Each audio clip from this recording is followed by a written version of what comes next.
Magandang araw mga kakislap! Welcome back sa Usap Tayo Podcast. Ako ang inyong paboritong kausap, Blas at Thea Danila.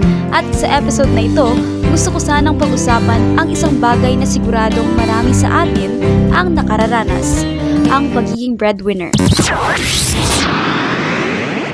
Hanggang kailan ba natin kayang maging breadwinner? Di ba parang ang bigat minsan?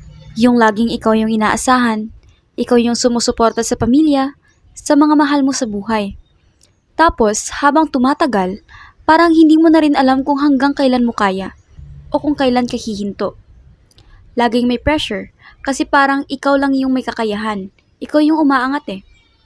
Pero ang tanong ko, kung ikaw ang nag-aalaga sa ibang tao, sino ang mag-aalaga sa iyo? Sabi nga nila, ang pasensya natin ay tulad ng tubig. Nababawasan, nauubos din.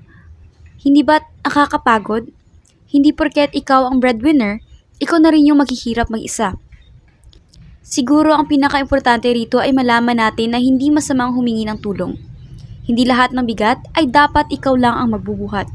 Kung ikaw ang breadwinner, hindi ibig sabihin na ay kailangan mong mag-solo sa lahat ng bagay. Minsan, kailangan din nating magpahinga at unahin ang sarili. Kaya mga kakislap, hanggang kailan ka magiging breadwinner? Hanggang sa kaya mong magbigay. Pero huwag kalimutan ang sarili mong pangangailangan. Hindi masama ang magpahinga at mas lalong hindi masama na aminin kailangan mo rin ng suporta. At dyan nagtatapos ang ating episode sa araw na ito. Maraming salamat sa inyong pakikinig mga kakislap.